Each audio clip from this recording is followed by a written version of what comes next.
खाना एक आदत बन जाती है, क्योंकि आदत पड़ गई है तो फिर खाना चाहिए। पेट तो उबले हुए चावलों से भी भरा जा सकता है, पर आदत ऐसी पड़ गई है कि जब तक चार पांच चीज़ें ना मिले जिस माहौल में रह रहे हैं, उस माहौल की ऐसी आदत कि वही चीज़ चाहिए। अब मुझे अगर इस खाने में चार पांच चीज़ें मिले हैं, करेला है बारीक कटी हुई प्याज के साथ मसाला मिला करके करेला बना है, और साथ में मक्खन है घर का, सफ़ेद मक्खन, चाय है, तो इसमें स्वाद है भी नहीं भी। पर ये बात इस खाने से नहीं जुड़ी हुई कि इस खाने में स्वाद है या नहीं। अब देखो, मैं इस रोटी को चाय में डुबो के खा रहा हूँ, इसका एक अलग स्वाद है। अगर मुझे इसकी आदत नहीं है तो मुझे ये अजीब लगेगा। इस रोटी को खाली भी खाया जा सकता है, उसका भी एक अलग स्वाद है। और इस रोटी को सब्जी के साथ भी खाया जा सकता है, जैसे मैं कर रहा हूँ करेले के साथ। मक्खन के साथ भी अलग स्वाद है।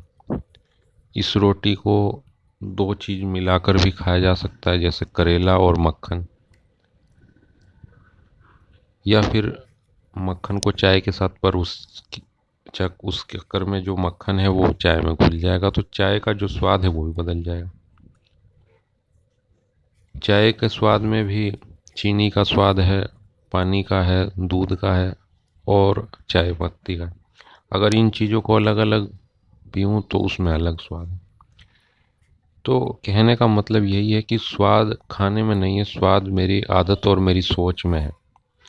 अगर मैं 4-5 दिन किसी होटल या रेस्टोरेंट में खाना खा लूँ तो फिर मुझे इन खाने में स्वाद नहीं आएगा, क्योंकि मेरी आदत और सोच में अब खाने का जो स्वाद है वो बदल गया।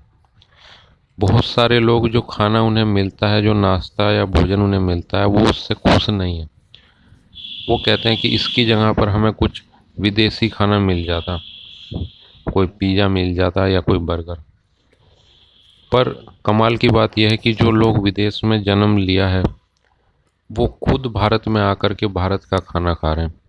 ये ऐसे ही है जैसे अभी आप यहाँ पैदा हुए और आपने करेला और ये रोटी सब्जी खाई नहीं।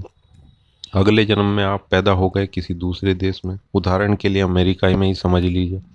फिर आप वहाँ से लेकर आ रहे हैं किराया खर्च कर कर के, और यहाँ किसी होटल में आपको लिख कर दे दिया कि स्टफ्ड बीटर गोड करी। तब आप उसे खा रहे हैं और कह रहे हैं वाह वाह वाह वाह, क्या मज़ा आ रहा है।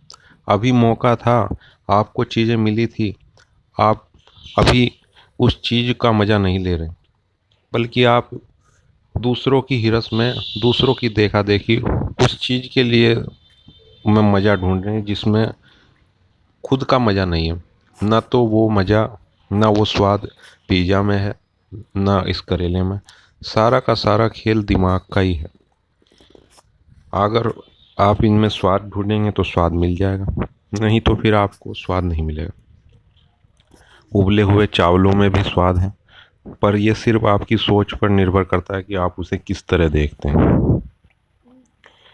तो बहुत सारे लोगों को ये दिक्कत होती है कि आज नमक कम है। अगर नमक ना भी होता तो फिर आप क्या कर लेते?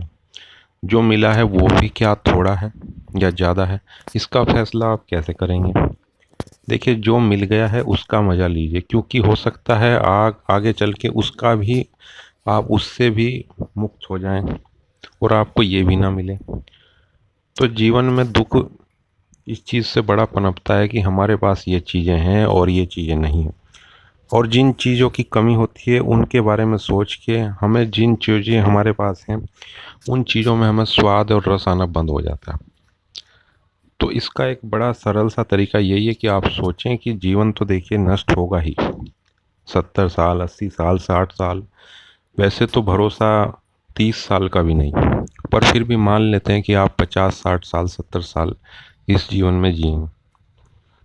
उसके बाद तो इस सोच को जब आप पैदा कर लेंगे तो थोड़ा सा आपके मन में प्रभाव आ जाएगा। तो जो भी मिले उसका मज़ा